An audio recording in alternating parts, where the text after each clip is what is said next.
Hi everyone, this game features me pitting my skills against a runner-up in regionals, so prepare to watch me get crushed by his skillful play. So, I'm playing my Silhouette run tutor deck with lots of run events and to keep me going. And he's playing HB. Seeing the wall of static makes me think that it's a fast deck with lots of cheap end around ice. Traditionally a weak matchup for my Gabe, but since my Silhouette deck is pretty similar, it also will prove to be a tough challenge. Looking at the way he arranges his ice, I can immediately tell one thing. He's going to create a huge stack of ice, 4 or 5 ice deep, and threaten to make it very taxing to go through. My R&D run reveals a Sense City grid, which tells me everything. It's definitely fast advance, and I'll need to stay afloat on credits to stop him. Yes. Alright, so he installs a card that is probably the Sensen, so I need to go and trash it. Yep. Better prevent it. Prevention is better than cure. So I'm still pretty rich because I started with an amazing hand. I had 2 sure gambles and 1 lucky find if I'm not wrong. So I still have 11 credits after shooting down his Sensen. But he installs another card. Could it be another Sensen? We'll find out. Dirty Laundry there, a bit risky. It could be a Jackson. He could deny that to me. But I leave his Adonis there. I'll wait for him to res it before I attack it. Now I have a special order in hand, and I really want to bring up that Corroder, but I'm not sure if I should yet. Alright, he Biotic Labor scores Gila Hands. That is very scary. Gila Hands will keep him keep him afloat on credits. Even if I siphon him, he can get up to 4 quickly. So I finally get my Corroder out and I face check R&D. I break the Elite. I'm capitalizing on this moment because it's a scoring window. He just used Biotic and spent 3 credits to advance the Gila Hands. So this is a scoring window for me. I needed to capitalize on it. So I just hedged my bets that there weren't any quandaries lying on R&D. If there were, he would have rest them. I needed to make this move because the scoring windows I have in this game are very, very short, usually only lasting 1 turn. Simply because he has Gila Hand scored, so as I said, anytime he can get up 3 or 4 credits, enough to rest almost every single piece of cheap and the run. So I needed to act fast and capitalize on scoring windows. So perhaps him Biotic laboring out the Gila Hands was a mistake. Although you really want to get that out if you are the corp, that being said, because this Gila Hands would definitely pace out very well in the long run, so might not be a bad idea after all. But because of this scoring window he gave me, I was able to capitalize by scoring 4 agenda points. So now it's my turn. I draw into a Sneak Door Beta, and I'm definitely looking to use that as soon as possible. I think one thing very good about running Silhouette as opposed to Gabe is that they just don't expect a Sneak Door Beta coming, so usually no one preemptively ices archives, which is a good thing. More installations follow. I doubt those are agendas, and yes, I cannot afford to face check them because I don't have Desperado out yet. I attempt a Siphon, and he doesn't res the outermost ice. Instead, what he does is to res Adonis and Sensen, leaving him completely broke, but he now threatens with a Sensen on the board, and I'm dirt poor. I only have 1 credit left, which means I cannot trash the Sensen.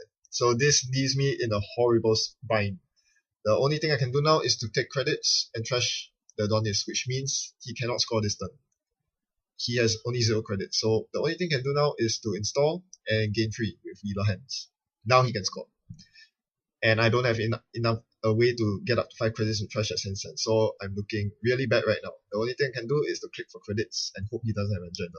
But of course he does, so he scores the ABT, and his beta team was incompetent. Oh man, that's so unfortunate.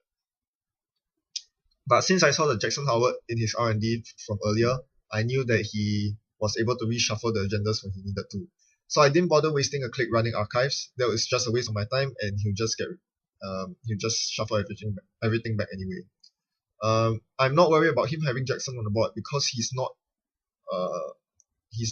a combo deck or anything that's searching for combo pieces.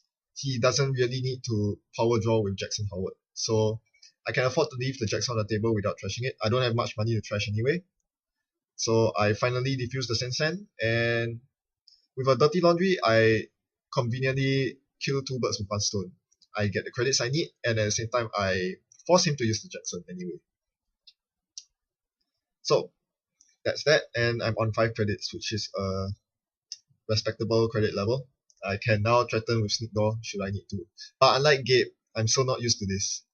With Gabe, when you install Sneak Door and you use it, you get a 2 credit rebate, meaning that your Sneak Door essentially costs 2 credits. But with Silhouette, it costs the full 4 credits. So if I install and run 3 times, I'll still be left with no credits. And that is quite bad because I will not have enough money to steal an NAPD should the need arise. So I ponder over my next move. I'm not really sure what I should do. Meanwhile, he continues fortifying his defenses. Now HQ is getting harder and harder to permeate. I install my Sneak Door and I score my 3rd agenda, bringing me to 6 points. I see a quandary, so I know I need to get my York out. I try to end the game, but all I see is a biotic label. I have 1 more click left. I'm deliberating over it. Nope, I do not run the 4th time because I don't think he has anything in hand. And I need to solidify my position for 1 last good run on R&D or HQ, be it with Maker's Eye or Legwork, to secure that last agenda. I figured that the rate of return of that last Sneak Door run would make it inequitable. I'm not sure if that was the right choice or not, but who knows? We'll never find out. So, of course, in response, he has to ice up archives. And this leaves me wondering what I should do next. There's always the last ditch option of throwing an inside job at a central server and seeing if I can get through with the final agenda since I'm on match point. He doesn't rest the ice over archives, and oh, that hurts. Can't score it. 1 credit shot. If I was Gabe, I would have won the game. Never mind. I forgot to use my explosive ability on the ice on archives. Big mistake. But now I do get information. I know that he has an NAPD in hand. So now I know that the best way to force an agenda out is via legwork. If I can legwork his hand, there's a very good chance I'll score it, as long as he doesn't start trashing that NAPD into archives. So yes, credit is a very huge problem.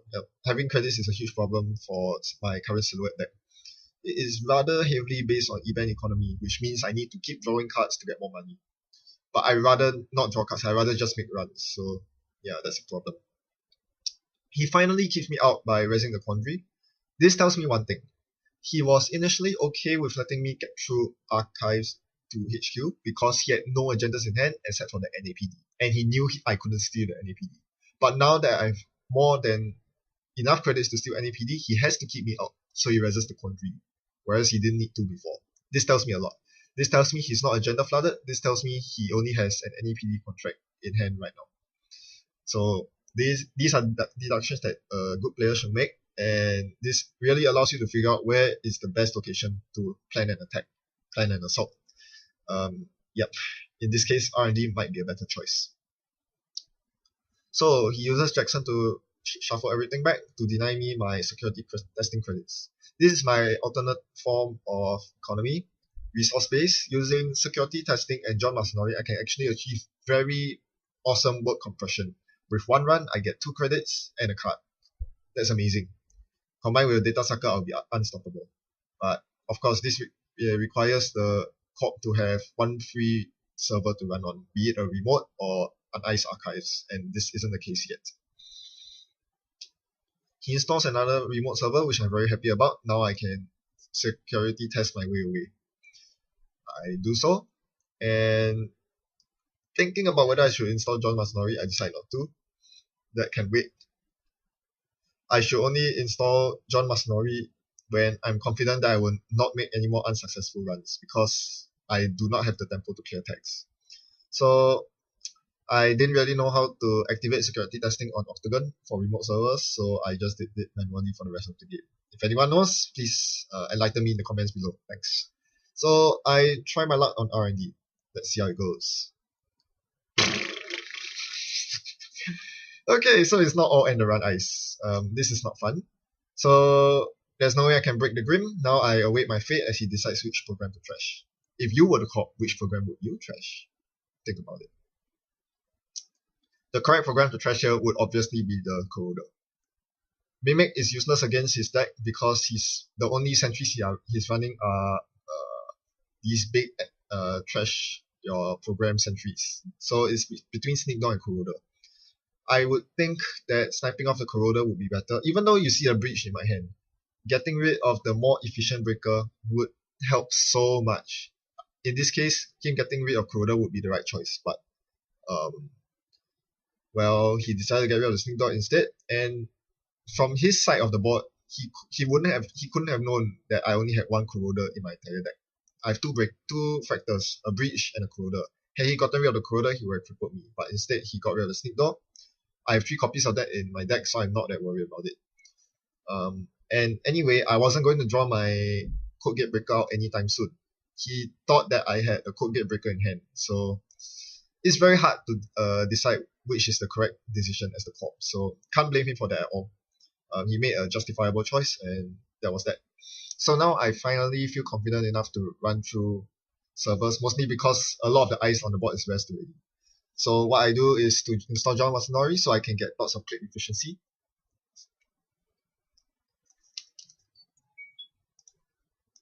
And yep, I need to solidify my credit lead so that I can make one good run and fetch the last agenda. So you see how much click efficiency I get at the start of every single turn. I gain 2 credits and a card. This time I get the same old thing, which is very great, and I check his other remote to make sure that he's not up to any shenanigans. He wouldn't, I mean, considering that I'm on match point already. But still, always better safe than sorry. He installs yet another remote server, and I'm getting sick and tired of it. So now I have same old thing is very important, because now I can actually fetch my Maker's Eye for my heat. I'm definitely looking to run through R&D. Here's the thing. What is protecting R&D? It's a Grim followed by an Eli followed by an Ichi. Apparently that's an Ichi. I'm not sure if I exposed that earlier, but I knew that was an Ichi. So the thing with that server is that it's completely porous. I can spend 2 clicks to get through the entire server, Grim, click through Eli, click and let Ichi fire. I was considering that every single turn. Alright, what happens here? He places an ice over the remote, so making me think that it's an agenda. So I had to use Plan Assault to fetch my Blackmail, since I didn't want to waste my inside job. Might as well just use Blackmail since it's already in my deck. And I saw the Sensen, which obviously I needed to trash. This, of course, means that he has some 3 advanced agendas in his hand. I need to be wary about that. Back to R&D. I'm definitely looking to siege R&D, and I'm just thinking of at the start of every turn, I think to myself, is now the time to Maker's Eye into R&D? Alright, meanwhile, he Biotic Labels out a 3-pointer. Since he cannot get the Sensen going, he uses Biotic Label instead. Now he's on match point as well. This is dangerous. If he pulls off one more Biotic Label combo or a Sensen combo, he wins outright. So this is where I start to think. It's now the time to throw all my eggs in the basket by running through R&D and getting all my programs trashed, because Grim and Ichi will trash all my programs. I decided not to. Because if I don't see any agendas in the 3 cards that I fetch, I lose the game. I lose all my breakers, I lose the game. And running with security testing brought me an alias, which is a godsend. Now I can actually break through that server, but at a very high cost. Breaking Grim costs 5 credits. Eli costs 4 credits. That's 9 credits. Ichi can be clicked through. I would most likely want to click through an Ichi because it's just too expensive otherwise. 9 credits with 1 offset by the backpub. And I need to consider that it costs 2 credits to resummon the Maker's Eye. So it's still a very expensive proposition to run through R&D. And I cannot drag on for too long. I cannot just keep clicking for credits and waiting for the time to strike. Because the moment he realizes that I can get through R&D easily, he will ice up R&D and I'll be locked out. So it's a very precarious position I'm in here again. I'm very, very tempted to just make one Hail Mary run on R&D and lose all my programs to see if I get lucky or not. The safe play, the so-called safe play would be to get lots of credits and make one final run with an install alias, but do I have the time to do that? I keep asking myself, does he have a biotic label and an agenda in hand? He definitely is running 6 of the 3 tools, and 4 of them have already been scored. So there are 2 more left in the deck, along with 1 biotic label, maybe 2 if he shuffled them back in with Jackson. I'm not sure, but here I decided to continue with building up my resources. Now that I have Desperado out, it's netting me 3 credits and 1 card for 1 click, which is so good, so worth it. But I think I'm ready to run R&D the next turn. But with 3 clicks left, I need to do something else first. I cannot install alias because that would give away my entire plan. So what I do is to click for 3 credits. The next turn, I plan to install alias and run. Just run through. And with 16 credits, I think I'm able now to break through all the ice without worrying about suffering any program crashing. Yep. So watch me as I enact my plan. Maker's Eye with 1 click left. I break the Grim for 5 credits, 4 with the bad part. I break the Eli for 4, and I realize I only have 4 credits left. Ichi comes up. Ichi would cost 2 to pump my alias, and 3 credits, 1 for each subroutine. So I decided to click through Eli once instead, so that I had just enough to pay for the 2 subroutines of Ichi and the 2 for pumping strength. I let the Trace fire, suffering 1 brain damage and attack. But at least I get through. And I see 3 cards. Vitruvius, game! Wow, that couldn't have been closer. After the game, we had a very lengthy discussion about our decks and how the game went. He was searching for his last biotic label. That was that. And he just couldn't find it. And I got very lucky because he only had 2 more agendas left in the deck of about 14 cards. Very easily, I could have seen no agendas. I would be left dirt poor with attack on me. I would be in such huge trouble. I told him as criminal I didn't play well enough. I needed to close out the game way before he got to that point where history and R&D was so heavily iced up. That was a mistake on my part. Mistakes on his part, I mentioned about sniping off the wrong program with program trashing, but that was a minor one. Couldn't really tell anyway. The biggest mistake he made was, in his words, installing the ETH campaigns, those 2 remotes in the middle, because that gave me free security testing and John Masanori's every single turn. Really, really helped to catapult my economy to a state whereby I could challenge his R&D. So both of us made mistakes, and really it all came down to excess luck, whether any of the 3 cards I accessed would turn up agendas. So it really could have gone either way. Had he drawn a biotic earlier, he would have won the game.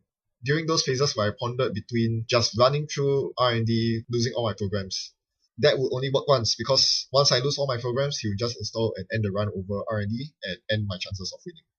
I could have done that, and if he had a biotic label at that point, doing that would actually have been the right decision. But thankfully, all the stars lined up in my favor, and I won the game. But it was way too close. As you can see, from a skillful player like him with such a well-constructed and reliable deck, the results are phenomenal, and his chances of winning are always very good. Even with my best efforts, it takes me so much luck in order to win the game. So there's something to be said about him coming in 2nd place in the regionals, and for that, my hats off to him. Respect for that. Yes, I hope you found this game really interesting and learning experience. I definitely learned a lot of things from this game. Thanks for watching, happy night running, and see you.